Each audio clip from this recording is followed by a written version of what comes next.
Hello, my name is Fiac Gaffney and I'm here on behalf of UCC, which is University College Cork in Ireland. Today I'm going to talk you through some of the applications, some of the scenarios that we use PLEXOS to better understand.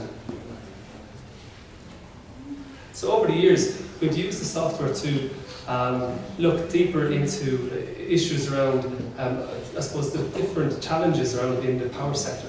We've used the software to better understand the effect of electric vehicles on the power sector and this stochastic optimization.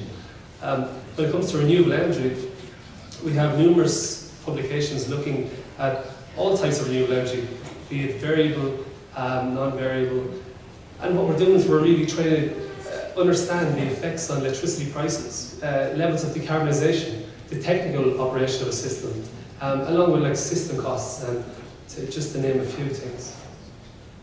We've also looked, I suppose, we've used the software to inform emissions policy and look deeper into temporal resolution modelling, which I'll talk about soon.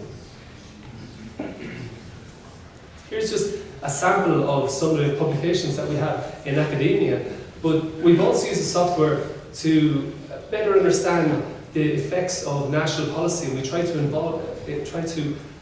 inform policy. We've done this on a European scale as well, for across the European Union. So this presentation has four key messages and sections that I'm going to talk about. The first one is about the flexibility within the software.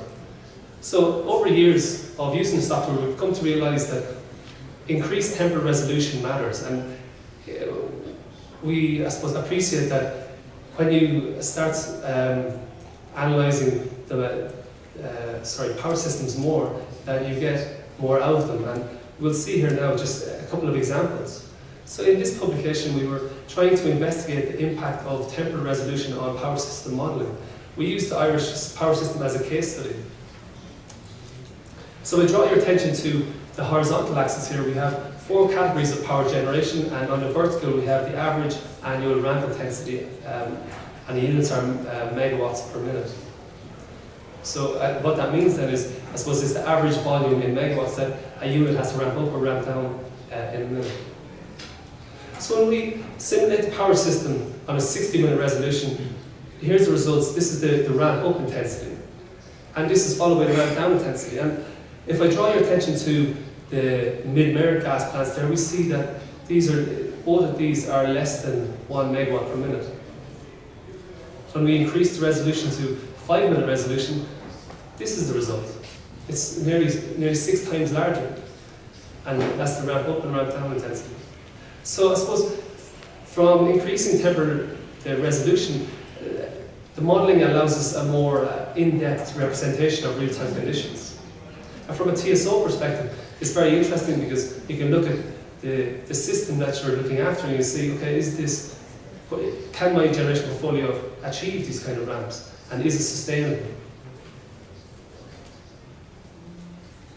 In the same piece of work, we've also looked at annual system costs.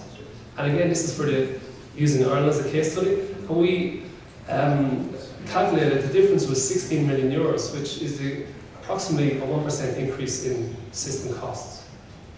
So again, by increasing temporal resolution here, we're actually capturing more costs. Next, it's a very short video just showing you how easy it is to actually adjust the temporal resolution in a working model.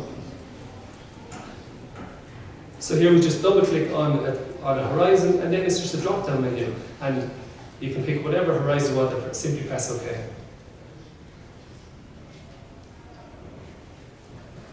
The next section is variability.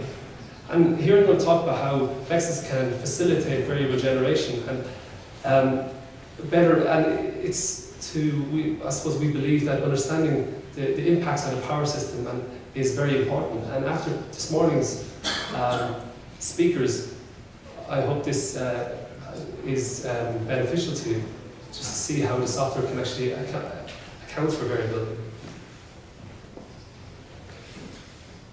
So this piece of work looks at the impacts of interannual wind and solar variations across the European power system. A colleague of mine took 30 years worth of wind and solar generation profiles, and we were also using the scenarios from the European network of transmission system operators. The scenarios are decarbonisation scenarios for the year 2030 for the whole EU. If I draw your attention to the graph then, along the horizontal axis we have the variable renewable energy penetration as a percentage of overall generation. And on the vertical we have wholesale prices. So what we're actually seeing here in this scenario, which is counterfactual, is a clustering effect of 30 samples. So when we talk about when we're looking at the effect of weather variability on results, this is showing you exactly what would be expected. And we can compare this against different scenarios, and that's against a slowest progress scenario, which is slowest progress to decarbonisation, and then a third scenario. And this is what, I suppose, how easy it is to account for that weather variability over using 30 different samples for wind and generation for each member state.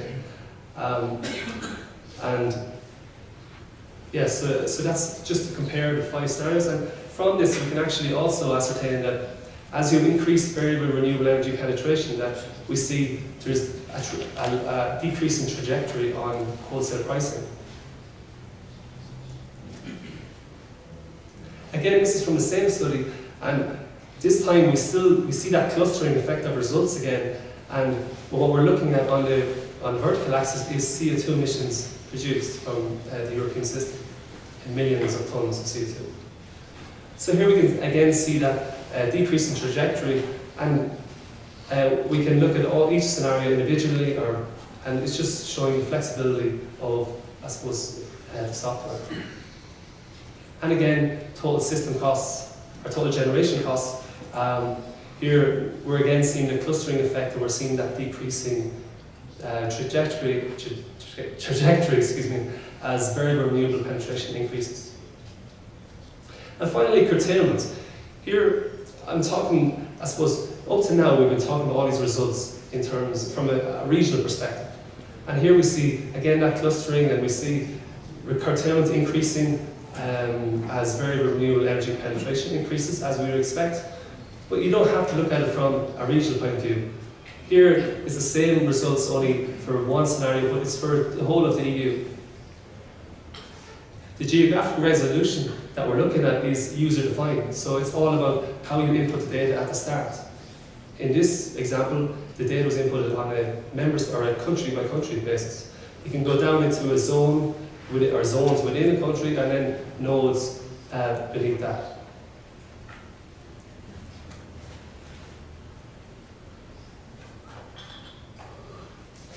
The next section talks about visibility.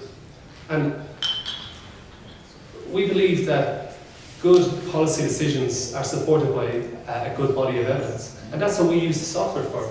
We use it to create robust evidence to inform policymakers both nationally and internationally.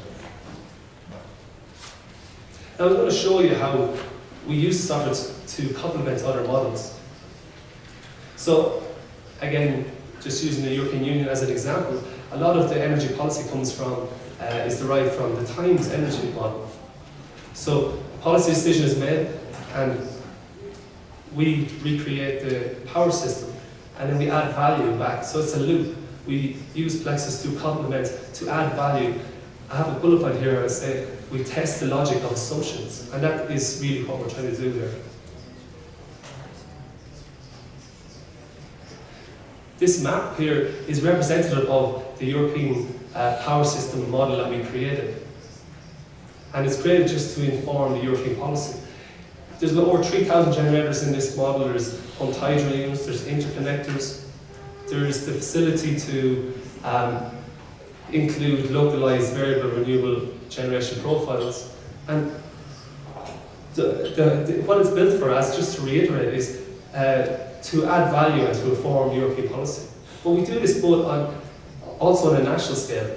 In Ireland, we have, I suppose, informed policy around the national mitigation plan, and also around the transition to a low carbon future. On the international stage then, we worked with IRENA to analyse the renewable energy prospects for the European Union, and then also with the European Commission themselves.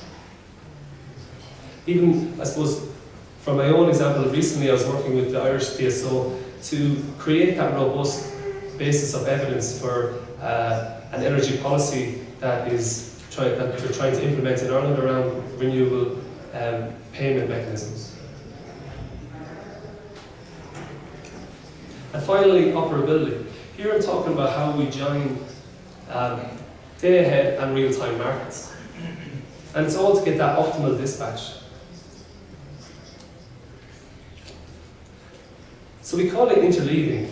And really all that is it's effectively joining markets, but it's passing, there's information passed between the markets, and then the markets are simulated for day 1 and then day 2. And I suppose just firstly, you probably have in your head, you wonder what information is passed. And again, due to the flexibility of the software, you can actually define that yourself. If you want unit commitment or you want levels of generation, and you can create X and X from that in a real-time market. But I suppose if we look at the schematic, in the top left corner we have the day-ahead model itself, and beneath that in the purple we have the solution. So that solution then feeds into the real-time model, and then which creates another solution that feeds into day 2. I have the next thing, excuse me, is a video, and it's about 2 minutes long, but I'll just actually show you in a working model how this works. So here I'm going to firstly go into the horizon, just going to simulate on an hourly basis just for 3 days for the Irish market. So to simulate, simply right click, press execute, and it executes. In a moment you'll see a pop-up box which represents the day ahead dispatch itself, and in here you'll see details on your scenarios and your input files. But now coming next you'll see the levels of demand for on a daily basis, the generation, the price, details like that. That's the 3 days simulated for the Irish market. Next, to interleave models is simply drag and drop. You're going to see here now where I drag model 1B onto 1A, and it is interleaved. Now when we simulate this model, we're going to have 2 pop-up windows. The first will move up to the top left corner, which is the day-ahead market, and the second is the real-time market, which will be in the bottom right. And what I'd like to show you here is this interaction where the day-ahead market will run for day 1, and then the real-time market will run for day 1. Then it'll move back to day 2 in the day ahead, and so on. So here we have, I suppose if we look at the price, it's €32 per megawatt hour in the day ahead, which in real time then it's 57. And here now it's going back to day 2 in the day ahead, and so on. I suppose the next thing then is kind of to answer the question why there's a difference at all. And it really just comes down to how we model. Like in general, when we're modeling or simulating a day ahead market, we're using forecasts of variable generation, forecasts of demand, and that's it. You're comparing that to what's actually happening. But draw your attention to the circle there.